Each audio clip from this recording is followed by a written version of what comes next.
100 कमरे के मायके वाली बेटी का 1 कमरे का ससुराल। पीहू, पीहू कहाँ हो तुम? अरे यहाँ भी नहीं है। दूसरे वाले कमरे में देखती हूँ। ओहो, यहाँ भी नहीं है। आखिर कौन से कमरे में छुपी हो जाकर? आनंदी अपनी बेटी पीहू को ढूंढ रही होती है। पीहू एक बहुत अमीर परिवार की लड़की थी और उसके इतने बड़े घर में 100 कमरे थे। पीहू, देखो तुम्हारी माँ परेशान हो रही है, जल्दी से आ जाओ। तभी पीहू एक कमरे से भागती हुई निकलती है और अपनी माँ को गले से लगा लेती है। पीहू इस वाले कमरे में छुपी थी माँ, आप तो मुझे ढूंढ ही नहीं पाई। चलो, मैंने तुम्हारे लिए चाउमीन बनाई है, तुम्हें बहुत पसंद है ना? आज मैं अपनी बेटी को अपने हाथों से चाउमीन खिलाऊंगी। इतनी रईस खानदान की पीहू को अमीरों की तरह रहना बिल्कुल भी पसंद नहीं था। उसे छोटी छोटी चीजों में बहुत खुशी मिलती थी। ये वीडियो गेम खेलने के लिए तुम्हारा लैपटॉप। मुझे लैपटॉप नहीं चाहिए, मुझे बाहर बच्चों के साथ खेलना है माँ। इतने बड़े खानदान की बेटी होकर तुम इन 3rd क्लास बच्चों के साथ खेलोगी पीहू? नहीं पीहू, तुम्हारे बाबा को ये पसंद नहीं आएगा। हाँ पीहू, तुम बहुत बड़े घर की बेटी हो, तुम्हें ये सब शोभा नहीं देता। तो ये थी कहानी पीहू की, जो बहुत अमीर परिवार से थी और उसके घर में 100 कमरे थे। वह कभी भी किसी भी कमरे में जाकर सो सकती थी और यहाँ गरीब लोग झोपड़ी में रहकर अपना गुजारा करते थे।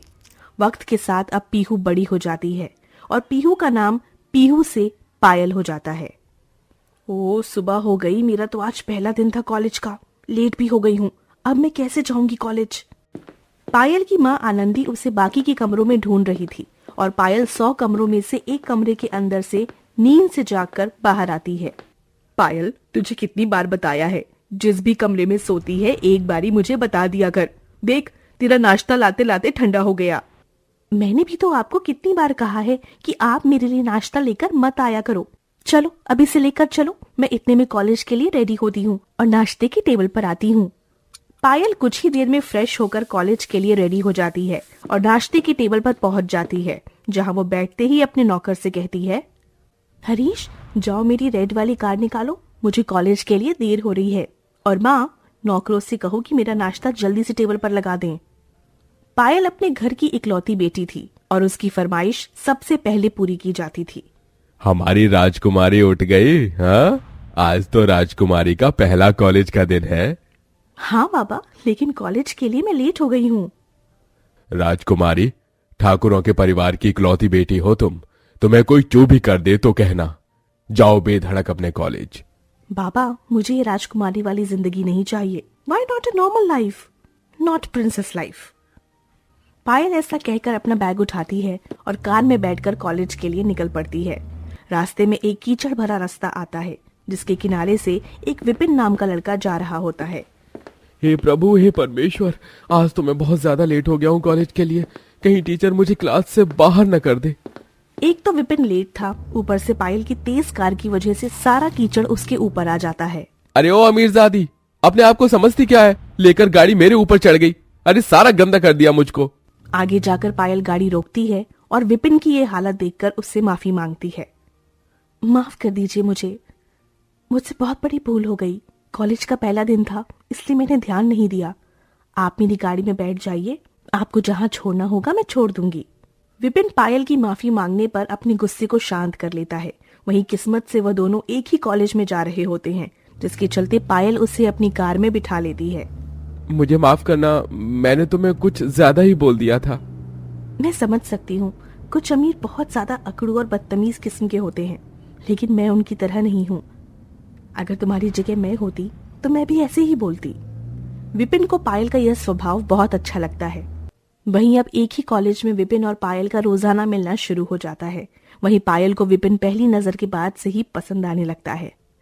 विपिन, मैं तुम्हें बहुत पसंद करती हूँ। ये पसंद प्यार में कब बदल गया मुझे पता ही नहीं चला। और अब तुम्हारे बिना मैं रहना नहीं चाहती। तुम मुझसे शादी क्यों नहीं कर लेते? कुछ ही दिनों में हमारा कॉलेज खत्म हो जाएगा और हमारी पढ़ाई भी पूरी हो जाएगी। हाँ ये तो है, लेकिन मैं तुमसे शादी नहीं कर सकता। क्यों? क्या तुम्हें मुझसे प्यार नहीं है? मैं भी तुमसे तुम्हारे जितना ही प्यार करता हूँ, लेकिन मैं बहुत गरीब हूँ। मेरी गरीबी में तुम नहीं रह पाओगी। माना मैं अमीर परिवार से हूँ, लेकिन मैं तुम्हें समझ सकती हूँ। तुम्हारे साथ रहने में मुझे कोई परेशानी नहीं, बस तुम मुझसे शादी कर लो। पायल इतना कहकर विपिन को गले से लगा लेती है।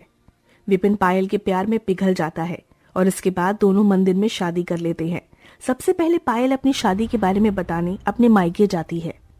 माँ, बाबा, मैंने शादी कर ली है। ये विपिन है। विपिन, ये मेरे माँ बाबा हैं। ये क्या है पायल, ये क्या मजाक है? तुम हमारी नाक कटवाओगी? भूल जाओ इस लड़के को। इस गरीब फटीचर के साथ तुम कैसे रहोगी? मैं इसके साथ खुश रहूंगी। मुझे लगा कि आप मेरे प्यार की कदर करोगे, लेकिन मैं गलत थी। मैं यहाँ आपका आशीर्वाद लेने आई थी। आपका आशीर्वाद ना सही, लेकिन ये नफरत भरी बातें भी मेरे लिए आशीर्वाद ही हैं। चलो विपिन, चलते हैं यहाँ से। पायल ऐसा कहकर विपिन का हाथ पकड़ती है और उसके साथ वहां से चली जाती है। विपिन उससे अपने साथ अपने घर ले आता है, जहां उसका एक कमरे का घर होता है। अपना एक कमरे का ससुराल देखकर पायल हैरान रह जाती है। विपिन, ये किस खंडर में लेकर आ गए हो मुझे? अपने घर क्यों नहीं लेकर जा रहे? आओ बहू, घर के अंदर आओ। इसे अपना ही घर समझो। विपिन बेटा, तेरी पत्नी तो बहुत सुंदर है। विपिन के घर में केवल एक ही कमरा था, जहां सभी एक साथ सोते थे, एक साथ खाना खाते थे। खाना भी वहीं बनता था और बाकी के सारे काम भी वो वहीं करते थे। बहू, तुझे भूख लगी होगी, मैंने तेरे लिए खीर बनाई है, ये ले, खा ले। ममता के हाथों की बनी हुई खीर देखने में अजीब थी, लेकिन खाने में स्वादिष्ट। माँ जी, खीर तो बहुत अच्छी है। रात को सभी एक साथ सोते हैं, लेकिन पायल को उस कमरे में बहुत मच्छर काटते हैं। विपिन, तुम कैसे सो रहे हो? मुझे यहाँ नींद नहीं आ रही सबके साथ, ऊपर से मच्छर भी काट रहे हैं। अरे रुको, जरा मैं धुआं कर देता हूँ, मच्छर भाग जाएंगे। विपिन उस कमरे में धुआं कर देता है। मच्छर तो भाग जाते हैं, लेकिन धुएं से पायल की आंखें लाल हो जाती हैं। मेरी आंखें जल रही हैं, मुझे इस धुएं से चुभन हो रही है। पायल बहुत ज्यादा परेशान होती है। बहुत ही मुश्किलों के बाद उसे नींद आती है। शुरू के कुछ दिन तो उसके बहुत ही कठिनाइयों से जाते हैं। कुछ ही दिन बाद ममता की तबीयत खराब हो जाती है, जिस वजह से घर के काम विपिन को करने पड़ते हैं। ऑफिस के लिए लेट हो रहा हूँ, अभी तक तैयार भी नहीं हुआ हूँ, ऊपर से लकड़ी जलने का नाम नहीं ले रही है। हे भगवान। बीमारी में भी ममता उठकर आती है, लेकिन विपिन उसे काम करने नहीं देता और उसे बिस्तर पर लिटा देता है। ये सब देखकर पायल को बहुत बुरा लगता है और वो अपने पति से कहती है, बचपन से अभी तक मैं 100 कमरों के घर में रही हूँ। आज पहली बार एक कमरे में किस तरह गुजारा किया जाता है, ये देखकर मुझे एहसास हुआ कि हर किसी की जिंदगी आसान नहीं होती।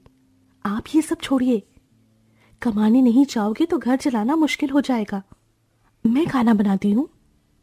पायल ने जिंदगी में पहले कभी भी खाना नहीं बनाया था। चूल्हे पर खाना बनाते हुए कभी उसके हाथ जल जाते तो कभी रोटी, लेकिन कच्चा पक्का खाना बनाकर वह विपिन को दे देती है।